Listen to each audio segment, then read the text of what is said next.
Hello everyone and welcome to our new episode of the Expat Career and Lifestyle podcast. This is Dominika, your host, and today I am coming to you with a special guest, Paula Echeverri. She was born in Colombia but spent her half-life in the Silicon Valley in California.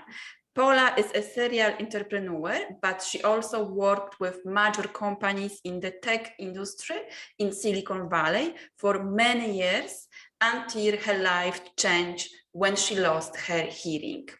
She is also an author of the book Emerge, and she's passionate about neuromarketing and neuroscience. And today with Paula, we are going to speak about how you can use neuroscience to overcome challenges in your international and your life based on Paula experience. So welcome Paula. I am really happy to have you here. So could you please tell us more about you and how your international journey started? Thank you so much for having me here. It's a pleasure. And I have a very international experience. I was born in Colombia, like you said, but I never felt that I was fitting perfectly down in Colombia, with my work and the ambitions that I have, my goals were a little different, so I decided to move on and try another country, which is the United States, of course. So I moved to the US and I actually started my family working in the Silicon Valley with companies. The Silicon Valley is all about tech. So I started working with tech companies as an event planner, which was, what I was doing in Colombia in the beginning.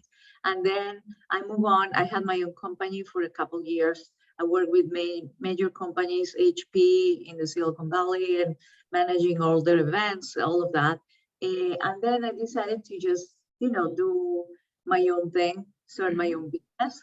And I did for a little bit. I had a business, a physical store in California. And then it was great until the market hit us really hard, 20 years ago. And that was a really hard time for us. We had to move on the store. And then I started figuring out, what should I do now? I started working with a tech company in the US. It was startup in that moment. And it was all about, I took all the customer service because that's what I did. I started advertising as a major, a degree. And I know a lot about, customer service. And I always love customer, behavior. And I think excelling customer service, is actually the way to, create sales, in a company. So I took over the marketing and the customer service. I worked there for so many years. I had a lot of experience, with them, and that was an international company. So I still do work with them, consulting them many times. I still do that because I love it. I love that part of my job. But I always been an entrepreneur. Like I said, since I was a little girl, I always to do my own projects, having my own ideas. So I try, after closing the store that I told you I had, I started another company that it was an app, an application online. So everything was great. I started to raise money for this app because, it's very costly to have an app in the tech valley, so I started raising money. And when I was at the peak of my journey with my app and all these things going on in my life, I started noticing that I was losing my hearing. I could hear everyone perfectly when they were talking to me. And my husband also told me that at the time, said, I think you're losing, you're hearing a little bit. So that's how my life changed a little bit. And because I started gradually losing my hearing little by little until I couldn't hear anything. And I didn't have any answer from doctors. They couldn't find out what was going on. They gave me some things, options that they thought, what I had. I personally didn't just in this moment, I'm not trying to find out what happened. I moved on because that's my, that's the way that I do things in life. I grew up in a very strong family with my mom, who's a very good role model, and she's a very strong person. So I was used to seeing that, moving on from things. I didn't want to stay in that phase. I lost my hearing and crying every day, and make people Yeah. feel sorry for me, because that's not what I am. So I decided to move on. So that's how my journey started, a little bit. Mm-hmm. Yeah. Yeah. So yeah, how did you? Because now you are living in Spain, in Barcelona. So you moved again from US to Spain. But yeah, how did you overcome this challenge of losing hearing and like starting basically starting your life once again in a different country? So how did you do that? Yeah. What is the secret? Yes. The secret to move on, like I said, I've been always a person that I like to move on easily from challenges. So when you move on to a new country, of course, it's a change. But I always find the positive in the middle of the storm. I am that kind of person. So when you move to a new country, you have friends, family, everyone. So it's hard. You feel lonely. You feel, that you're in a new space. But I try to absorb everything, every experience that I get from the new culture, and that really feeds, my curiosity, and I get filled by those things, a lot. So when you move to a new country, you really have to start, interacting with the culture, finding new things to do, and try to fit that to your new lifestyle. And when, I always love art. So I moved to Barcelona, and for some reason, when I moved here, I just felt that I had to do some art somehow. I started going to art classes, and I started feeling more artistic, because everything in Spain here, when you look around Barcelona, are very artistic looking. All the buildings have all these beautiful, arches and corners and doors and things.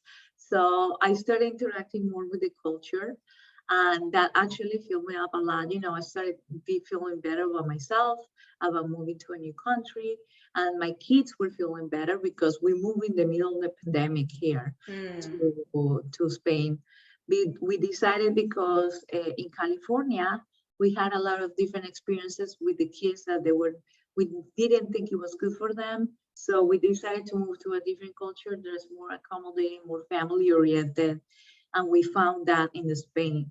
So that was the answer that we're looking for.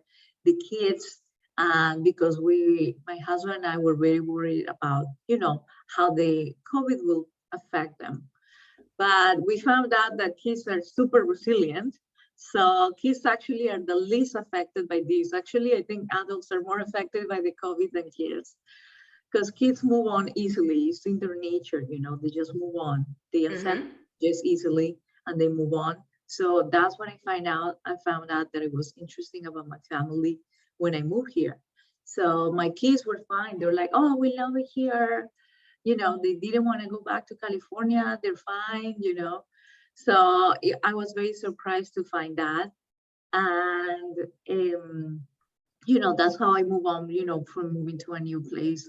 And, the culture, is very important. So you need to do your own research about, what things accommodate to your lifestyle, like I did. I always love art, and that's the way I connected to this new culture here in Spain. And I started finding new friends and new people that, they fit my lifestyle now. And I love that. So I have these new things, new plasticity in your brain actually is working on new things every day. So art actually allows me to do that. And that's how I do, work on my new brain connections every day. Yeah. Yeah, so let's speak like more about brain and about the connection and about neuroscience. So how we can use our mind, to overcome the challenges that we have in life, like also like based on your own experience. how neuroscience like helped you to overcome your challenge of losing losing hearing. Yes, when I lost my hearing, of course, we take everything for granted, our senses, right? So Yeah. we have our sight, we have our hearing, we have everything, touch. It's a sensory experience, that we're living every day based on our perception of things and ideas that we have since we're kids. So from 0 to 7 years old, you start building all those, like a software in your brain that starts telling you what's good, what's bad, your values, all these things that you have ingrained in your brain, in your subconscious mind that they call it. So I grew up actually to be, like I said, a very strong person with very strong values when I was little. So I developed a lot of resilience. And that also being an entrepreneur helped me to do that, because when you're an entrepreneur, you have to move on just to challenges and do new things, try new things, when you're an entrepreneur. So all those things helped me to build this toolkit and that of things that I had in my brain to move on faster. But neuroscience is a science that studies the brains and emotions and how they interact in the body, how our emotions affect our body. And I was really blown up when I lost my hearing. I started seeing subtle changes in my brain, in the way it's perceiving reality. So when I saw my brain started to accommodate for the things that I was losing in the speech. For example, you talk to me, I'll understand 80% of the message, and the 20% that I did not get, my brain will start trying to send messages to me about filling the blank spaces that I miss. And sometimes that's good and it's bad. Yeah. Because sometimes the message is good or not very accurate. So I started seeing that and I was like, wow, I feel these changes, in my brain. These people, they told me they were trying to tell me this and it was this. So is my brain trying to accommodate messages in my mind? So I started seeing that and I said, wow, the brain is really complex. I want to work more on finding out how my brain and my emotions are working now, because I had a really dark time, of course, the first 6 months that I faced this challenge. Of course, everyone is thinking, is it always when you have a challenge like this, you always think, why? And you start trying to find out, why is this happening to me? So I have went through a lot of dark times, lots of dark thoughts, lots of the limiting beliefs that my brain was telling me, now that you lost your hearing, you're not worthy, you're not good person. People are not going to take you seriously. People are not going to want to work with you because you're like this. All the limiting beliefs in my brain started to pop up. So that's actually because there's a reaction in your body when you're stressed about a challenge that is called there's a primal emotion in your body that makes you survive. So you get stressed and you start feeling all these things in your body and your mind. And that's when those bad thoughts and feelings start to come up. And many people live like that every day. So I was feeling like I was living like that for a few months until I hit rock bottom and I had a full-blown panic attack where I couldn't breathe, I couldn't think, I couldn't do anything much. I had to go to emergency room. My husband took me because I could barely drive. I was like, I couldn't do anything pretty much. So after that moment, I saw, my brain was giving up. I was giving up. My body was affected by all these changes in my body and my brain and these thoughts and these dark clouds, like I call them, that they came to my mind all the time. So I decided to move on. From that moment, that was a breakthrough where I said, what am I doing? My brain is affecting when all these thoughts are affecting my body right now. So besides losing my hearing, I am now suffering all these, problems like panic attacks and all these things because of all the thoughts that I had in my brain. So that was a breakthrough moment where I said, I need to move on. you need to have, the power to say, I'm done, Mm-hmm. to move on. That comes from resilience, like you said. Sometimes you need to find out inside, there's a lot of self-reflection and say, I'm done with this. I need to move on. And many people don't find the motivation or the, resilience side of them because they don't have a lot of them. So you have to build that every day in your brain. Resilience for some people is something that is not built into them because actually from neuroscience, there's a study actually that shows that many people, when they were abused in their childhood, their Mm-hmm. resilience actually is very poor when they grew up. So it really affects, the way that you grew up. All your emotions and feelings and traumas, they affect that part of your, Mm-hmm. personality. So I decided that, I from my childhood, I have a very strong mom and all of that. I decided I had to move on. I didn't want, everyone to think, poor Paula, little thing, she's going through all of this. I wanted people to say, oh, she moved on. She's doing great now. She's, she's doing her life the way she's supposed to be, even when she had this challenge. And that's what I did. That was my motivation. And my kids, of course, were huge motivation for me to move on, because I don't want them to see me, just sitting in the couch all day crying for that. I want them to see, I want my kids to see that I'm a strong person and that I can, I can move on from these challenges. And that's what I find out. So there's a lot of self-reflection involved. And Mm-hmm. you need to peel those layers and take those feelings and bad thoughts. I started doing a lot of gratitude, which I found that's actually very beneficial for the brain because it creates all these good feelings in your body, chemicals, that they go in your brain and they make you feel happy. So I was blown away when I was having these difficult thoughts. I would start thinking about something that I was grateful for in my life. And those feelings just move, they'll evaporate, they'll go away. And that was amazing, to see that. Mm-hmm. Attitude is huge, and nobody knows that. And it's hard to do that when you're going through a challenge to see, Yeah. the things that you're grateful for. Exactly. And there's so many things that you can be grateful every day for. You have food on the table, you have, a nice bed to sleep in, whatever little things that you can be grateful for. You have kids, and my kids were big supporters of my problem. They were always supporting me. They were learning sign language to help me out. They were doing all these things with me, So I was really, I had the support from my family, and that was huge, of course, having a good, having a good tribe, like I call it, Mm-hmm. people that will support you.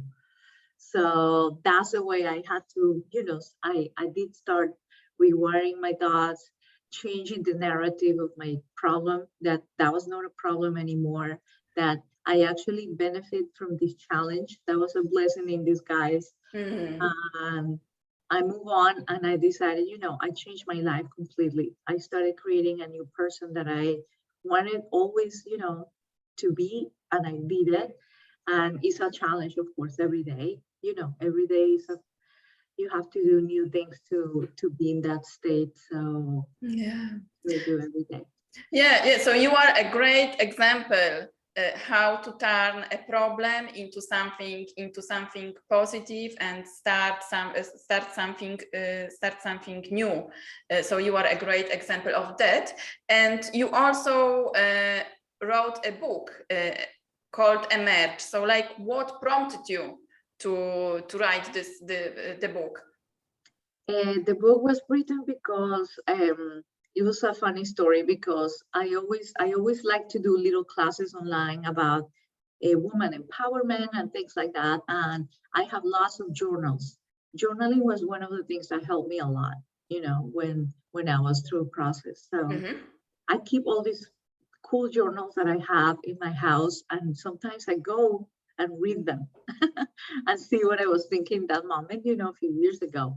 So last year I started writing the book because I was going through one of those journals, and there was a question in one of the classes that I was taking a long time ago. How would you see yourself in a few years? And I saw that I was answering that question in that journal. And I saw myself, I drew a picture of myself holding a book with my kids. I don't know why I did that, but it was something I just did, it's just in my brain, it just came up and I just did it. I drew a picture of me holding a book, my own book. And I was like, wow, I saw that journal and then I felt something inside of me that said, this is the moment now that you should write the book. You can actually, I go to many groups and many women groups online and here in Barcelona, and I see that a lot of women, they're going through a lot of challenges, need a lot of help trying to move on. So when I saw this, I said, I went through a lot. Maybe I should share my experience in a book and also use, the tools, tell people the tools that I use that they help me to move. So I did that, and I actually had 9 women who contributed to a book that they wrote an interview, each one of them, about their profession. Some of them are psychologists, this coach that is all about mindfulness and meditation. There's another word. There are 9 women who contributed from their own point of view about, how you can move on each chapter is a step of the process. So that shows you how to move on from a challenge and the things that you can do to do it. So that's what I decided to write this book. That's my purpose right now, is to help all these women who went through all these challenges like I did, and they need that push, that support to move on. Yeah, wonderful. So thank you very much for sharing that and for sharing your experience with us today. So how, tell us what are your projects? So helping women to overcome challenges, but any other projects that you have, and if people they want to connect with you, where they can find you. Right now, my projects are keep going with this research that I've been doing about neuroscience. Actually, one of my quests, it was about the problem that I said about my hearing. That was one of the things that I want to start looking for, to help more people who have those hearing issues and they face those challenges that I did. So I want to raise a lot of awareness about hearing loss, because when I did that, when I lost my hearing, I saw people with hearing loss, they're not being acknowledged so much right now. There's a little change, somehow in, YouTube, where Zoom, all these people putting captions everywhere. And that's going to help us a little bit, because years ago, when I lost my hearing, there's so many classes that I just want to join, and I couldn't, because they told me there's no captions. And I'm like, oh my God, I really want to do that. It was, we're being somehow people with hearing loss are not being acknowledged enough. So I really want to fight for that, because now I think, because of my issue, I know, I am in their shoes. I know what is being to be like in that process. And I want to do a lot like that. And in the neuroscience part also, I have a website where I have post all these interviews that contribute to that, to learning about the brain, the mind and the body connection. And I actually sold my book online. I am also doing meetings with people where they want to know about brain health and what they're doing to, control how they can contribute to brain health in the long term and change their lives. So I want to do that also with people, because I think it's important to have a personal, a mentor or somebody who can help you through those processes. So I wish I can help a lot of people like that, because, I went through that. So maybe some more books. Yeah. That'll be another thing more about neuroscience and, mind and body connection. I also am very intrigued about how you can heal your own body on your own without, you know, any drugs, doctors, whatever it is. I saw that your brain actually can heal, you know, yourself without any, you know, drugs or anything like that, because your brain is so powerful that you can, just with your thoughts, you can control your emotions and you can heal your body too. With that. So that's another thing that I'm researching a lot, that I want to do a lot more interviews with other experts and write more about that. So yeah. Great. So yeah, there is a lot to do. So I will put the link to your website so people they can go and check it and connect with you. Any last piece of advice, wisdom to women or men who are thinking about moving abroad, starting a business, or overcoming any challenges? Last piece of advice. I think personally, it all comes down to, you know, to finding a purpose in life. You know, when you think about the future and you say, I want to do this, I want to be this person in the future, and start doing little changes every day to become that person. Even if you move or you have a challenge or things like that happen in life every day, when you have that clear in your mind and you keep working towards that goal, you know, it keeps you motivated and it keeps you happy. You know, I think that's very important. If you have a goal and you visualize that goal, even if you're going through challenges, you keep, don't look at the challenge, because like I said, some challenges are a blessing in disguise. Just keep working on your goals and getting towards that goal, and do little things every day that help that, you know, every day. Challenges are gonna come every day, you know, from everywhere, you know, because it's life. We're living, you know, life. But I think that's the most important, to find a purpose. You know, if you find a purpose, you know, you will overcome anything, because you're always focused on that, and you don't see all these things that they're coming to you like little challenges in life, and you move on towards that. So I think that would be my advice. Yeah, You know. Thank you very much, Paula. Thank you very much for being with us today. Thank you very much to our listeners, or to people who are watching the video. So please tell us, what are your learning points from this interview? What actions are you going to take to work on your mindset? Or maybe you have overcome a challenge. So tell us, what did you do to overcome it? Share in the comments, and I will be back with another episode. Thank you very much, and speak to you soon. Thank you, Paula. Thank you so much. Thank you.